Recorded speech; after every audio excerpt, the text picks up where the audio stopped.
नमस्कार, आदाब। मैं हूं आपके साथ निखत अली।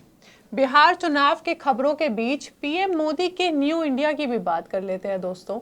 इस न्यू इंडिया में मुसलमानों को झूठे आरोपों में फंसाना और उन्हें जेल भिजवाना एक न्यू नॉर्मल बन चुका है। और ये कितना आसान है आज की खबर से आप समझेंगे। मुसलमानों पर लगे आरोप साबित भी नहीं होते कि उन्हें फौरन एफआईआर करके जेल भेज दिया जाता है, क्योंकि आरोप लगाने वाला धर्म के नाम पर पुलिस से कुछ भी करवाने की हिम्मत रखता है। और फिर आता है हमारा टीवी मीडिया, जहां झूठी खबरों को ऐसे चलाया जाएगा जिससे मुसलमानों से नफरत को और बढ़ावा दिया जाए और देश के माहौल को खराब किया जाए। अब सुनिए, खबर उत्तर प्रदेश के अलीगढ़ से है। यहाँ अलीगढ़ पुलिस को 25 अक्टूबर की सुबह एक फोन जाता है। ये फोन कॉल अलीगढ़ के भगवानपुर और बुलागगढ़ी गांव के लोग करते हैं और बताते हैं कि उनके यहाँ दोनों गांवों के बीच पड़ने वाले 4 मंदिरों की दीवार पर हरे रंग के स्प्रे से आई लव मोहम्मद का धार्मिक नारा लिखा गया है। इसके बाद क्या था, इलाके के हिंदुओं ने हंगामा करना शुरू कर दिया और मुसलमानों को कोसना शुरू कर दिया। पुलिस पहुंचे उससे पहले धर्म के ठेकेदार, कई हिंदू संगठन और करनी सेना के लोग इन मंदिरों के पास पहुंच जाते हैं और हंगामा शुरू कर देते हैं। फिर पुलिस के पहुंचने के बाद सबसे पहले हरे रंग के स्प्रे से लिखे आई लव मोहम्मद के नारे को मिटाया जाता है। इसके बाद वहां मौजूद करनी सेना और हिंदू संगठन का पुलिस पर इतना दबाव बनाया जाता है कि गांव के 8 मुसलमानों पर मुकदमा दर्ज कर लिया जाता है। करनी सेना के ज्ञानेंद्र सिंह की तहरीर पर मौलवी मुस्तकिम, गुल मोहम्मद, सुलेमान, सोनू, अल्लाह बख्श, हसन, हामिद और यूसुफ नाम के मुसलमानों पर मुकदमा दर्ज कर लिया जाता है। लेकिन दोस्तों, 5 दिन बाद इस साजिश से पर्दा उठता है और ये 8 मुसलमान बेगुनाह निकलते हैं। क्यों? क्योंकि मंदिरों पर आई लव मोहम्मद लिखने वाले 5 हिंदू निकले और ये सब इन मुसलमानों को फंसाने के मकसद से किया गया था। एक मिनट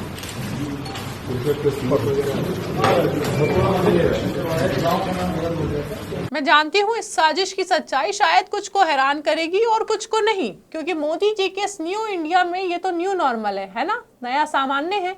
लेकिन ये खबर आप तक पहुंचना भी जरूरी है दोस्तों।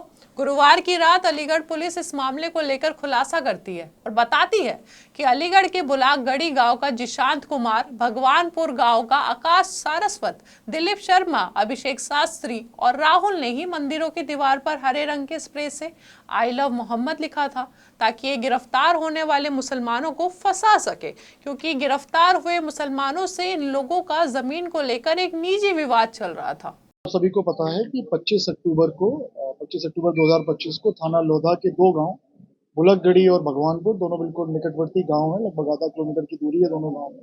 सुबह सुबह ही पुलिस को सूचना प्राप्त हुई थी कि 4 मंदिरों में धार्मिक नारे लिख दिए गए, जिसमें पब्लिक में आक्रोश था। पुलिस तत्काल मौके पर पहुंची थी, हमारे सभी अधिकारी मौके पर पहुंचे थे। धार्मिक नारों को वहां से हटाया गया था, पब्लिक से वार्ता की गई थी, उसमें अभियोग दर्ज किया गया था।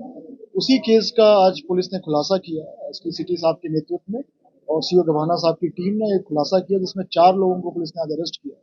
इनके नाम जिशांत, जो कि बुलकगढ़ी का रहने वाला है, अभिषेक, आकाश और दिलीप, ये तीनों भगवानपुर के रहने वाले, इन चारों को गिरफ्तार किया। इनसे पूछताछ की गई और हमारे पास कुछ और साक्ष्य भी थे, जिसमें कि हमारे पास सीसीटीवी फुटेज था, हमारे पास सीडीआर थी, हमारे पास जो नारे लिखे गए थे उनमें स्पेलिंग मिस्टेक्स थी, हर नारे में स्पेलिंग मिस्टेक थी। तो उन सभी तथ्यों को गांव वालों से वार्ता करके और पुराने केस रिकॉर्ड्स को देख के हम लोगों ने खुलासा किया। तो इसमें 2 इम्पोर्टेंट पॉइंट्स। एक पॉइंट है कि जनवरी 2024 में गुल मोहम्मद के परिवार का झगड़ा हुआ था, मुकेश के परिवार में, जिसमें पुलिस की ओर से मुकदमा दर्ज किया गया था, जिसमें करीब 15 लोगों के खिलाफ पुलिस ने चार्जशीट लगाई थी। और एक अभी सितंबर में, हालिया सितंबर में मुस्तकीम का झगड़ा जिशांत के साथ हुआ था, जिसमें दोनों को चोट आई थी, जिसमें मुकदमा पुलिस की तरफ से दोनों की तरफ से दर्ज किया गया था। पुलिस ने इन्वेस्टिगेशन की थी और दोनों के खिलाफ पुलिस ने चार्जशीट लगाई थी। तो बेसिकली इन चारों का उद्देश्य ये था, जिशांत का उद्देश्य ये था कि जो मुकदमा लिखा गया है मुस्कीम के खिलाफ, उसमें फैसला हो जाए। और इसमें इनका साथ इन चारों के अलावा राहुल ने भी दिया था, क्योंकि राहुल का प्रॉपर्टी डिस्प्यूट, राहुल के फादर का प्रॉपर्टी डिस्प्यूट गुल मोहम्मद से चल रहा था, जो कि भगवानपुर में वो मकान स्थित है और उसी मकान में मकान के पास ही ये मंदिर स्थित है, जिस मंदिर पे ये धार्मिक नारे लिखे गए थे। पुलिस से जब ये पूछा गया कि इन लोगों का ऐसा करने का क्या मकसद था, तो जवाब में वही आया जिसकी उम्मीद थी दोस्तों। इन लोगों का ये मानना था कि धार्मिक नारा लिखेंगे तो पुलिस फौरन इन्हें गिरफ्तार कर कार्रवाई करेगी। आप भी सुनिए। इनका मानना ये था कि धार्मिक नारा लिखने से पुलिस तत्काल कार्रवाई करके इनके विरोधियों को गिरफ्तार कर लेगी, जिससे इनके जो व्यक्तिगत स्वार्थ है उनका वो सिद्ध हो जाएगा। दोस्तों, ये जो छवि इन लड़कों के दिमाग में बनी हुई थी कि हम मंदिरों की दीवार में आई लव मोहम्मद लिख देंगे तो मुसलमान गिरफ्तार हो जाएंगे, ये कैसे बनी? हम सब जानते हैं कैसे बनी। मिलाद उन नबी के मौके पर आई लव मोहम्मद लिखने पर हुए बवाल के बाद देश भर में सैकड़ों मुसलमानों को जेलों में डाला गया, उन पर एफआईआर हुई और इसी यूपी में उनके घरों पर बुलडोजर की कार्रवाई तक हुई। तो इन लड़कों ने भी एक बर्थडे पार्टी में अपने निजी फायदे के लिए मुसलमानों को फंसाने का सबसे आसान तरीका ढूंढ लिया, ये लिख दो और इनको जेल भिजवा दो। और ये पांचों जानते थे कि ऐसा करने से माहौल भी खराब हो सकता है, और दोस्तों हुआ भी, क्योंकि इनके ऐसा करने के बाद न्यू इंडिया का मीडिया कहाँ खामोश रहता। मुसलमानों पर जहर उगलने के लिए टीवी मीडिया से लेकर सोशल मीडिया तक सब एक्टिव हो गए। ये पढ़िए, न्यूज़ 18 का आर्टिकल है, सनातन पर इस्लाम का चोट। अब पुलिस के इस खुलासे के बाद क्या ये लिखेंगे इस्लाम पर सनातन की चोट? नहीं लिखेंगे दोस्तों, नहीं लिखेंगे। और सोशल मीडिया पर भी हिंदू के ठेकेदारों ने 25 अक्टूबर को इस खबर के आने के बाद जिस तरह से मुसलमानों के खिलाफ जहर उगला, उसे पढ़ने में मुझे शर्म और अफसोस दोनों है। लेकिन इनमें से कोई माफी नहीं मांगेगा दोस्तों, और ना ही ये सवाल करेगा कि पांचों हिंदुओं के घर बुलडोजर की कार्रवाई होगी। क्योंकि जरा सोचे, अगर इस साजिश से पर्दा नहीं उठता तो योगी राज में इन 8 मुसलमानों के साथ क्या क्या होता।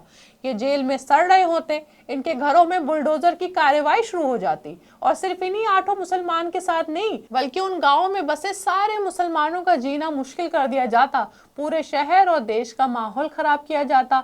लेकिन अब जब माहौल खराब करने वाले हिंदू निकले तो वो शोर खत्म हो गया जो मुसलमानों के नाम पर हो रहा था और सुनाई दे रहा था। दोस्तों, ये साजिशें नई नहीं है। इसी साल जनवरी में एक स्कूल के बच्चे ने सोशल मीडिया पर अपने ही क्लास के मुसलमान स्टूडेंट से बदला लेने के मकसद से उसको फंसाने का काम किया। एक फेक अकाउंट बनाया और उसके नाम से महाकुंभ में धमाका करने की बात कह डाली, जिसके बाद पुलिस ने इसका भी खुलासा किया। दोस्तों, उस बच्चे ने जो किया उसने अपने निजी फायदे के लिए किया, लेकिन आप सोचे कि उस बच्चे को भी पता है अगर किसी मुसलमान को फंसाना है तो उसका नाम लेकर क्या क्या करना है। बहरहाल, ये सब बताने का आपको एक ही मकसद और गुजारिश है कि देश के माहौल को खराब करने वाले ये लोग रुकने वाले नहीं हैं। मुसलमानों के खिलाफ ऐसी खबरें आगे भी सामने आएगी, लेकिन आप लोग सोच समझ कर ऐसी बातों पर यकीन करें और फिर कोई फैसला करें। राष्ट्रवाद और धर्म के नाम पर नफरत फैलाने वाले लोगों से आप लोगों को बचना चाहिए, हमें बचना चाहिए और सोचना चाहिए। चलिए, आज के लिए इतना ही। आपको क्या लगता है, अपनी राय हमें कमेंट बॉक्स में बताइए, और हमारे चैनल आर्टिकल 19 इंडिया को सब्सक्राइब कीजिए और बेल आइकन को प्रेस कीजिए ताकि हमसे आने वाली हर खबर आपके पास फौरन पहुंचे। अब इजाज़त दीजिए, बहुत बहुत शुक्रिया।